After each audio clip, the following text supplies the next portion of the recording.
নমস্কার বন্ধুরা, আমি অদিতি। আমার চ্যানেলের একটি নতুন ভিডিওতে আপনাদের সকলকে স্বাগত জানাই। তো আজ মূলত একটা ফলের ঝুড়ি আমি এঁকে দেখাচ্ছি আপনাদের সামনে। একটা রাফ স্কেচ আমি করে দেখাবো ফলের ঝুড়ি কিভাবে করবে। আপনারা চাইলে অনেক কিছু ঝুড়ি করা যেতে পারে, ফুলের ঝুড়ি হতে পারে, সবজির ঝুড়ি হতে পারে, যা খুশি আপনারা ড্রয়িং করতে পারেন।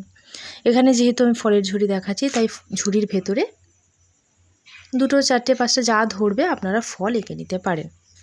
তো দেখুন, ধীরে ধীরে আমি ঝুড়িটা আঁকার জন্য একটা অর্ধ ডিম্বাকার রেখা করে নিয়েছি। তারপর ঝুড়ির সাইড এবং কিছু ঝুড়ির ডিটেলস যুক্ত করে নিতে হবে। এবার এটা যেহেতু একটি বেতের ঝুড়ি, তাই ভেতরের ডিটেলস আপনাকে দেখাতে হবে খুব ভালোভাবে। যতটা পারবেন আপনারা যুক্ত করার চেষ্টা করবেন। এবং তার ভেতরে কিভাবে অর্ধেক ফল ঝুড়ির ওপর থেকে দেখা যাচ্ছে সেটা আপনারা ভালোভাবে দেখবেন।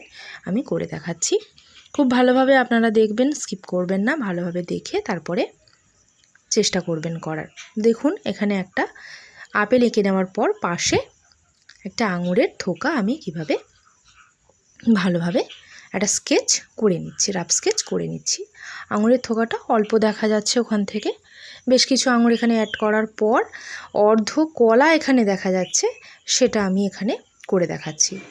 অর্ধ কেন বলছি, কেন ঝুড়ির ভেতরে কিছুটা অংশ আছে, ঝুড়ির ওপরে কিছুটা অংশ আছে।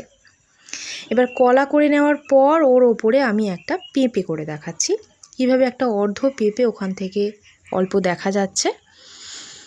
আপনারা এখানে দেখুন।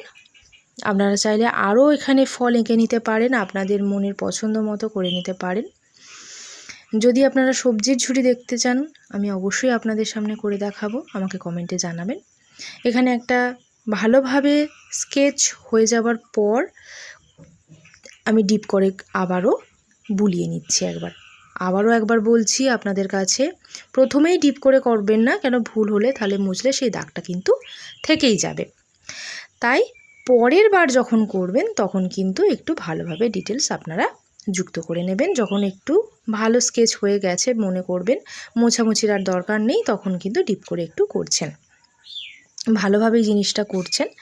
করে নেওয়ার পর আপনারা কালো স্কেচ পেন দিয়ে যেমনভাবে পেন্সিলে বুলিয়েছেন তেমনভাবে বুলিয়ে নিতে পারেন, কিন্তু শুধুমাত্র প্যাস্টেল রঙের জন্যই কিন্তু স্কেচ ব্যবহার করতে হবে, ওয়াটার কালারের জন্য এটা ব্যবহার করা যাবে না। তো আপনারা যদি দেখতে চান আমি আবার আপনাদের কাছে প্যাস্টেলের কোনো সিনারি